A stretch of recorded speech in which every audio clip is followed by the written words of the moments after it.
Hi mga RecaPeeps! We're back! So, it's been a month. It's been more than a month since naka-enhanced community quarantine tayo. I hope you are all okay and safe. At sana, tumutupad tayo or sumusunod tayo sa patakaran ng government na you stay home so that you can save lives. So, for the past weeks, what makes you busy? Ako, syempre bilang nanay, ganun pa rin, same routine. Hindi naman masyadong nagbago kasi stay at home mom naman ako. So, hindi na lang talaga ako nakakalabas ng weekend o kaya everyday naman kasi ang ko lang, hahatid ko yung anak ko, tapos susunduin ko, tapos uwi sa bahay. Pag weekend, mag-grocery, magsisimba. So, hindi ganun masyadong nabago yung routine ko. Pero, ito is, bago talaga sa ating lahat. So, dahil nasa bahay lang, busy kay Enzo, yun, tinuturuan namin siya. More on reading kasi yung weakness niya. Tsaka, napansin ko halos lahat ng tao ngayon nagluluto. Tapos, dahil gusto nga namin i-minimize yung paglabas-labas namin. Kasi mga once a week lang ako lumalabas dyan sa Talipapa, sa commercial lot. Dyan na lang kami namimili, hindi na kami nag-grocery sa malayo. So, once a week lang kami lumalabas. So, naisip ko na mag-bake na lang. Para mag-bake ng mga loaf or mga cake. Specifically, banana cake yun. Para sa breakfast. So, yun yung magiging vlog namin for today. Baking.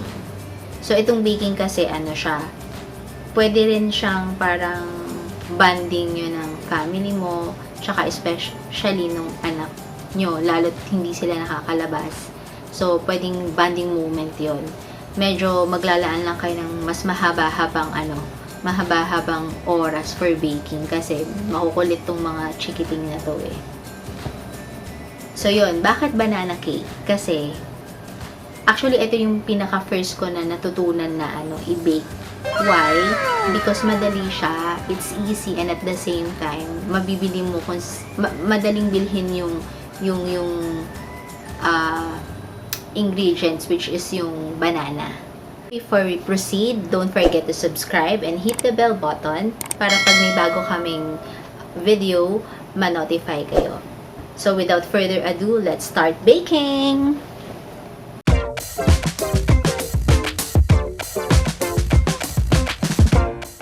So, syempre, sa banana cake, kailangan natin ng saging.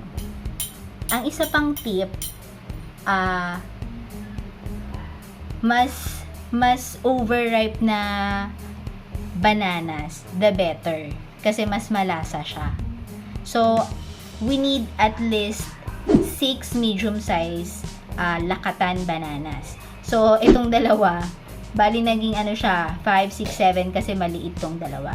So, ito yung super ripe na, tapos ito medyo ripe na rin siya. So, mas ripe, mas better. So, imamash natin to. So, meron akong assistant, si Enzo.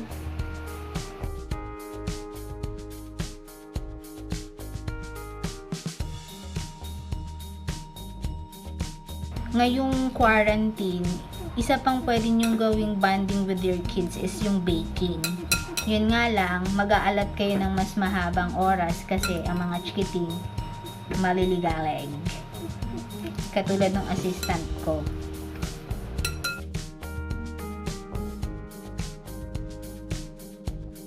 Mga RecaPeeps, yan wag nyo itapon kasi pwede tong natural fertilizer. Gugupit-gupitin nyo lang into small pieces.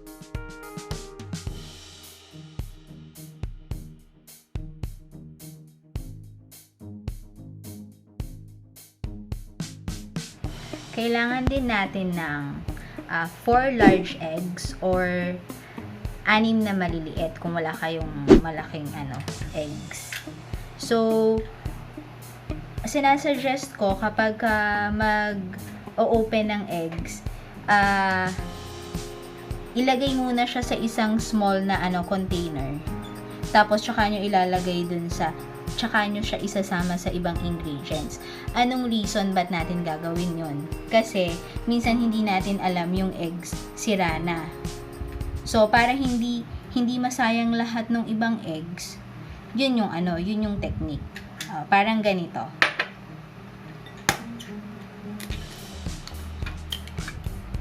So, yan, makikita nyo, okay naman siya. Tapos, tsaka nyo ilagay to another big container.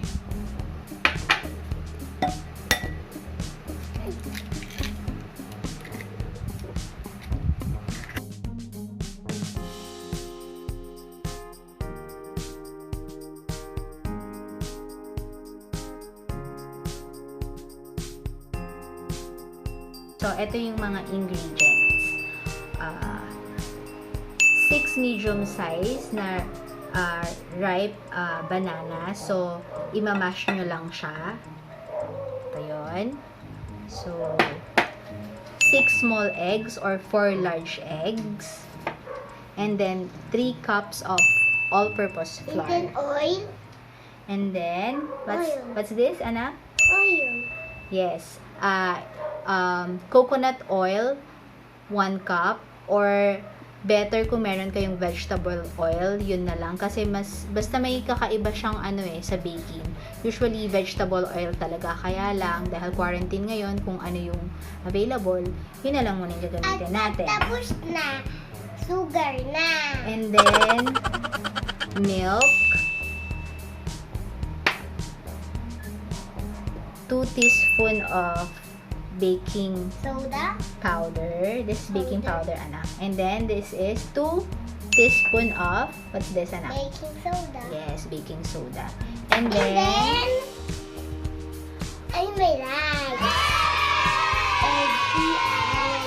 what's this?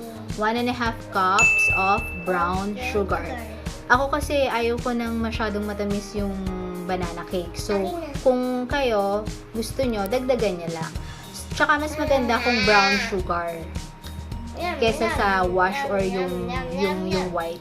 Brown sugar kasi mas mas nagpapa-brown siya dun sa banana loaf. Brown sugar. So, ang una natin gagawin, pagsasama-samahin muna natin yung mga wet ingredients. So, ano-ano yun?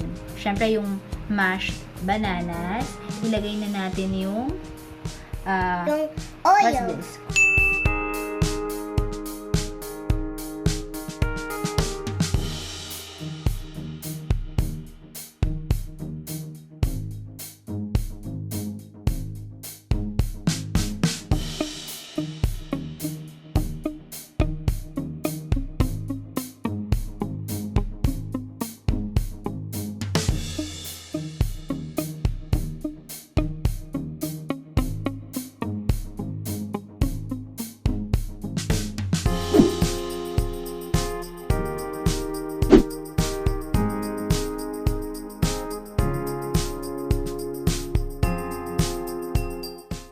So, ipo-pour natin tong wet ingredients sa dry ingredients. Pero, paunti-unti.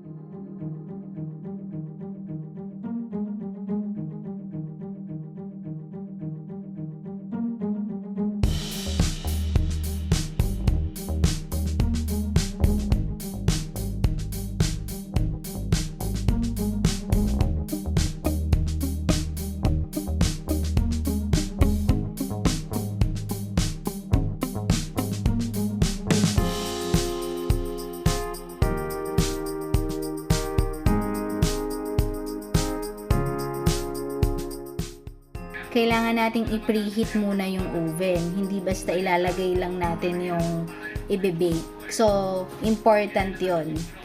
Isa sa mga kailangan na gawin before baking. I-preheat for 15 minutes yung oven.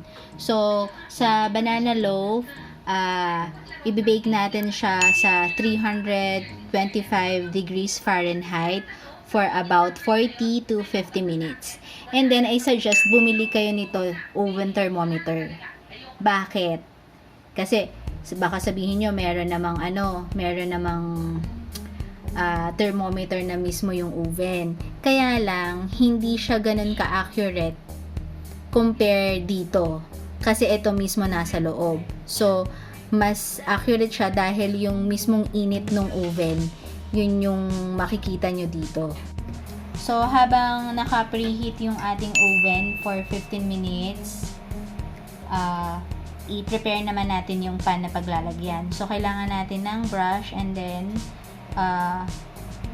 coconut oil.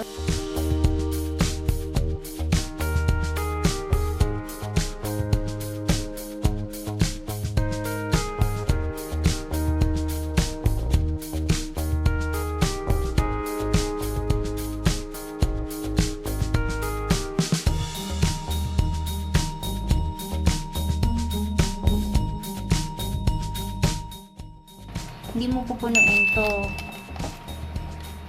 Ayan. Parang mga 3/4 lang ganun. Or tansya-tansyahin nyo na lang. Kasi, you have to make room. Kasi, aalsa pa yan eh.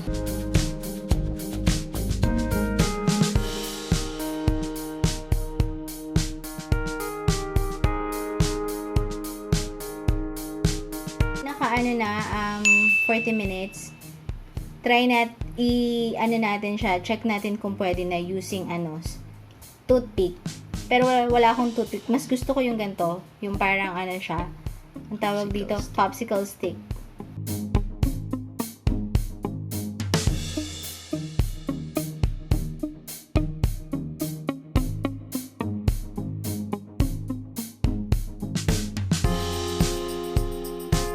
Tawag dito, cooling rack, baking rack. So, necessary ba? Yes. Why? Kasi, pinapabilis niya yung pag-cool down ng mga baked goodies mo. Kasi, nagpo-flow under yung air.